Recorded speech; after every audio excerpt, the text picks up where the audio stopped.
당신의 주변에는 치매 환자분이 계신가요? 만약 계시다면 그분은 아무도 없는 곳에다 말을 걸거나 하진 않으십니까? 만약 당신이 그런 장면을 마주친다면 부디 비웃지 말고 따뜻한 시선으로 지켜봐 준다면 좋겠습니다. 왜냐하면 그분에게는 분명히 뭔가가 보이는 거니까요. 지금부터 할 이야기는 말년에 알츠하이머 치매를 앓던 아버지를 돌보느라 함께한 내가 겪은 무서운 이야기입니다. 나는 외아들로 고등학교 때까지는 아버지에게서 자랐다. 엄마는 철들 무렵에는 집을 나갔다. 아버지는 몫으로 자기가 최고인 줄 아는 데다 성질이 급한 사람이었다. 평소 집에서는 말이 없고 점잖아 이렇다 할 취미 같은 것도 없었지만 사소한 일로 화를 낼 때가 있어 엄마와는 엄청난 부부싸움을 하곤 했다. 가끔은 아버지의 분노의 화살이 어린 나에게 향할 때가 있었다. 그럴 때 엄마는 몸을 아끼지 않고 나를 지켜주었다. 아버지는 술을 좋아해서 매일 밤 반주를 거르는 일이 없어 어느 정도만 마시면 싱글벙글 온화한 느낌이었지만 어느 시점을 넘어가면 갑자기 스위치가 들어온 것처럼 돌변해서 날뛰고 엄마에게 무리한 폭력을 반복했다. 그때 아버지는 평소에 온화한 아버지가 아니라 전혀 다른 인격이 빙의된 듯 괴물 같은 표정을 한 무서운 귀신과도 같았다. 그때도 엄마는 내게만은 피해가 오지 않도록 배려했던 것으로 생각된다. 한밤중에 엄마의 울부짖는 소리로 잠들지 못하고 이불을 머리부터 뒤집어 쓰고 양손으로 귀를 막고 잠이 들었다. 아침에 일어나 식탁에 가보면 한쪽 눈이 퉁퉁 부어오른 엄마가 있었고 놀라서 간이 콩알만해졌던 일도 많았다. 그런 엄마의 불쌍한 모습을 볼 때마다 어린 나는 내 자신의 무력함을 저주하곤 했다. 아마 엄마는 그런 미친 일상을 견디지 못하고 집을 나갔을 거라고 나는 생각하고 있다. 엄마가 자취를 감춘 후 나는 아버지에게서 자랐지만 그것도 고등학교까지였다. 아버지의 거듭된 술주정과 폭력을 끝내 견디지 못한 나는 고등학교 졸업과 동시에 집을 나왔다. 그로부터 학교의 소개로 오사카에 있는 모 차량 회사에 취직했다. 그리고 그곳 기숙사에 들어가 일하면서 정비사와 차량 관계의 자격증을 따고 35세 때 퇴직하여 다시 고향으로 돌아와 얼마 되지도 않는 퇴직금과 저축을 미천으로 작은 공업사를 차려 시작했다. 거기서 열심히 신용과 실적을 쌓았더니 손님도 제법 늘고 종업원도 몇 명 고용할 수 있게 된 45세의 어느 날의 일. 뜻밖의 사람과 접점을 갖게 된다. 우연히 차량 검사 의뢰를 하러 왔던 사람은 무려 아버지의 동생이었다. 즉 삼촌이었던 것이다. 몇 번 삼촌과 이야기하던 중에 이미 목수일을 그만두고 은거하고 있는 아버지가 알츠하이머 치매를 앓고 있다는 것을 알게 된다. 그리고 증상은 점점 심해지고만 있을 뿐으로 삼촌도 꽤 걱정하고 있다는 이야기였다. 처음으로 그 이야기를 들었을 땐 그런 인간 같은 건 죽었으면 좋겠다고 생각했는데 역시 아버지는 단 하나의 혈육. 그래서 마지막 정도는 내가 곁에 있어줄까 하는 결단을 내렸다. 나는 독신이라 비교적 홀가분했기 때문에 아버지를 돌보기 위해 그때까지 살던 아파트를 판다. 그리고 공업사의 세세한 일은 내가 믿는 종업원들에게 맡기고 중요한 일일 때만 내가 공업사로 가기로 하고 그 외에는 전화나 원격으로 대응하기로 했다. 언젠가는 시설에 들어가게 되겠지만 그때까지만이라고 생각하고 아버지와 둘이 본가에서 살기로 했다. 동거를 시작했을 때는 치매로 인한 아버지의 이상한 행동에 대해 당혹감의 연속이었다. 예를 들면 갑자기 지갑이나 손목시계 등을 내놓으라고 화를 낸다. 바깥을 배회한다. 금방 밥을 먹었는데 밥 아직 안 됐냐고 물어온다. 젓가락으로 빵을 먹거나 손으로 밥을 먹거나 한다. 아무것도 없는 데다 사람이나 동물이 있다고 우긴다. 급기야는 밤에 자기 전에 갑자기 정조하고 그럼 이만 실례하겠습니다 라고 정중하게 인사한다. 처음에는 짜증을 내면서 하나하나 잘못을 지적했으나 나중엔 그런 건 무의미하다는 걸 깨닫고 아버지의 말이나 행동에 적당히 공감하게 되었다. 사실을 알게 하는 것보다 본인의 자존심과 감정을 달래는 쪽이 중요하다는 것을 겨우 깨달았던 것이다. 그리고 그 일은 본가에서 동거를 시작하고 3개월 정도가 지난 어느 날 저녁 시간이었던 것 같다. 예, 류지야. 등 뒤 거실 쪽에서 아버지 목소리가 난다. 부엌에서 설거지를 하던 내가 손을 멈추고 거기로 가니 아버지가 거실 한가운데 있는 상 앞에서 정조하고 있었다. 30분 정도 전에 같은 장소에서 같이 저녁을 먹고 아까 옆 거실에 깔아둔 이불에 눕혔는데 반백의 스포츠 머리를 한 붉은 얼굴, 위아래로 입은 검은 추리닝. 평소 모습의 아버지가 조금 엄상궂은 얼굴로 옆에선 내 얼굴을 올려다본다. 왜 그래요? 라고 하자 아버지는 정색을 하며 태평한 소리 할 때냐? 와, 옆에 사치코가 앉아있잖아. 빨리 술하고 저녁밥을 준비해야지. 라며 정면에 아무도 없는 곳을 가리킨다. 나는 가슴이 철렁 내려앉았다. 왜냐하면 사치코라는 건 집을 나간 엄마의 이름으로 아버지 입으로 엄마의 이름을 들은 건 실로 오랜만의 일이었기 때문이다. 나는 말대꾸하고 싶은 걸 꾹 참으면서 알았어요. 하지만 나는 몰랐으니까 시간 좀 걸릴지도 몰라요.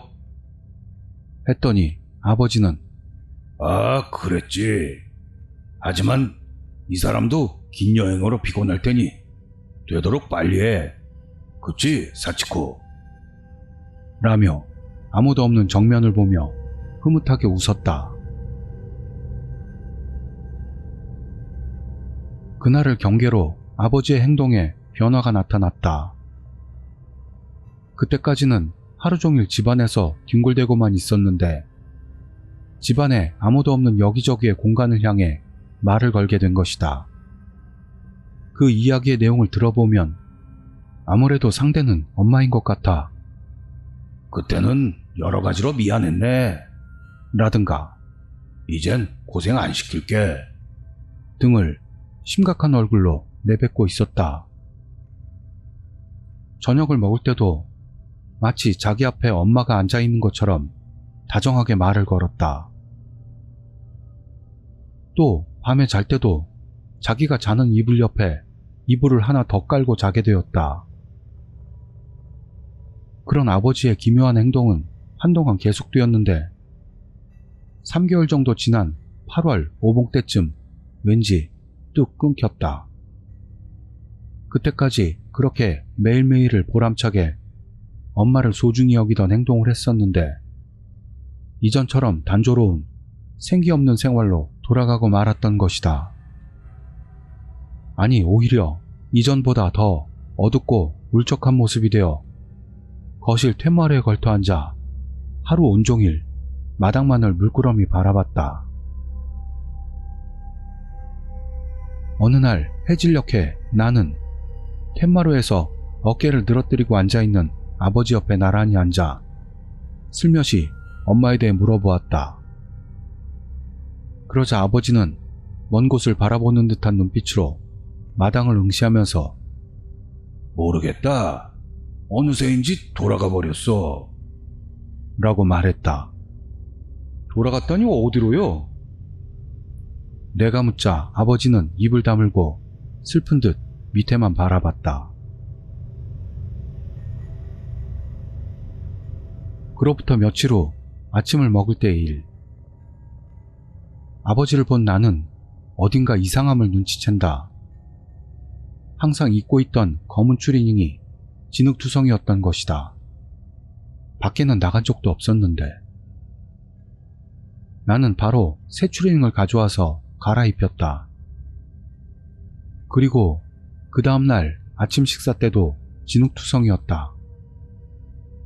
자세히 보니 손발도 손톱까지도 시커맸다. 나는 아버지에게 이유를 물어봤지만 고개만 숙인 채 대답하지 않았다. 설마 한밤중에 나가서 돌아다니는 건 아닌지.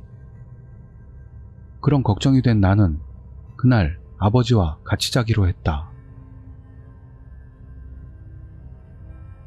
밤, 거실에 깔린 이불에서 자는 아버지 옆에 깐 이불에 나는 누워 있었다. 어두운 천장을 바라보며 고민하고 있는데 옆에서 아버지의 괴로워하는 목소리가 들린다. 사치코, 그때는 정말 미안했어. 내가 나쁜 놈이었어. 사치코, 그러니까 용서해줘. 아버지는 한동안 고통스럽게 같은 말을 반복하는가 하더니 갑자기 상체를 벌떡 일으킨다. 그러더니 어둠 속에서 네 발로 기어 거실 끝까지 가서 슬금슬금 미닫이 문을 열고 세시창을 연다. 그리고 툇마루를 지나 마당으로 내려선다. 나는 아버지가 모르도록 창가까지 가서 밖을 내다본다. 달빛 아래에서 맨발인 채로 비틀대며 마당을 걷고 있는 아버지.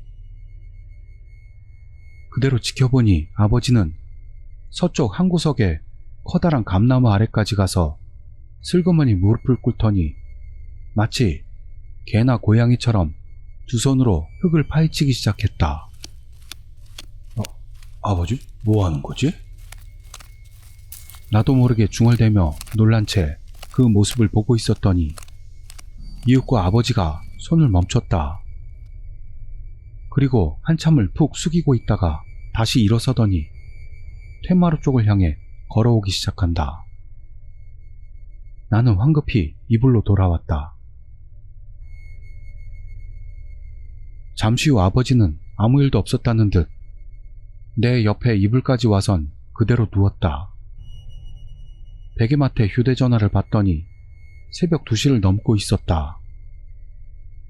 아버지의 잠든 숨소리를 확인하고 나는 마음을 먹었다. 어둠 속에서 천천히 몸을 일으켜서 툇마루까지 걸어가 마당으로 내려선다. 그리고 동쪽 구석에 있는 헛간까지 가서 그 안에서 삽을 꺼낸다. 그리고 아까의 감나무 아래로 간 후 휴대전화 불빛을 의지해 아버지가 팠던 땅 주변을 삽으로 파기 시작했다. 이마에 땀을 닦아가며 50cm 정도를 계속 판 언저리에서 삽 끝이 뭔가에 닿는다. 삽을 옆에다 두고 신중하게 양손을 이용해 주위의 흙을 치워갔다. 그것은 아무래도 큰 바구니 같았다. 나는 그 바구니 옆을 양손으로 꽉 잡고 힘껏 들어 올렸다. 꽤 무거웠지만 어떻게든 땅 위로 올려둘 수가 있었다. 그것은 길이 1m, 폭 30cm, 높이 40cm 정도 되는 도구함 같은 것이었다. 예전에 아버지가 목수일 때 사용하던 도구함과 닮았다. 나는 상자 겉에 진흙을 치우고 긴장한 얼굴로 그 뚜껑에 손을 대고 천천히 들어 올렸다.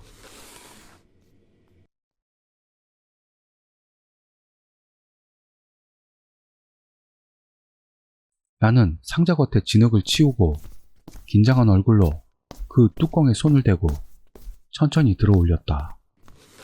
그러자 갑자기 곰팡내가 확 하고 코에 와닿았다. 대체 뭐가 들어있는 거야?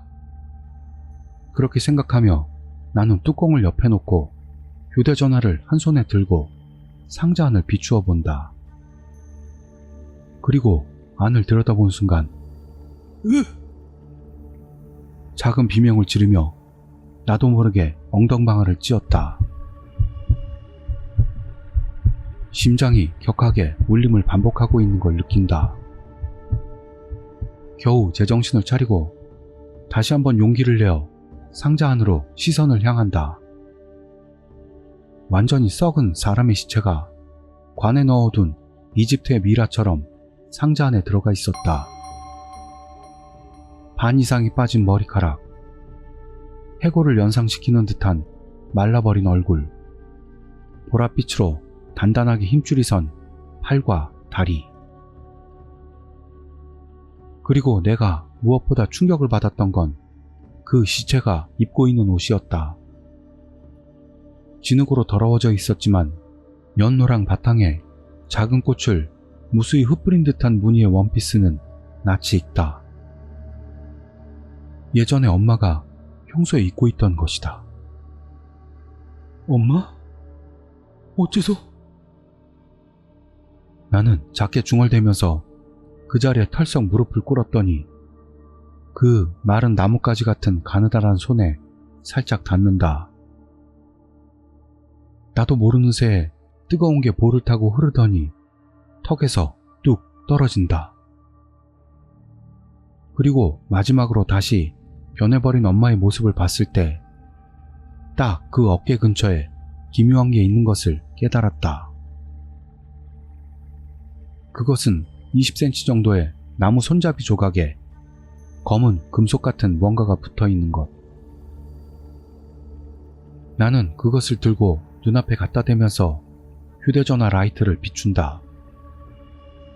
그것은 쇠망치였다. 게다가 무늬 부분에 제작자의 이름이 새겨져 있는 장인의 물건이었다. 이것도 기억이 있다. 어릴 적 휘두르며 놀다가 장난감이 아니라며 아버지에게 혼쭐이 나곤 했던 물건이다.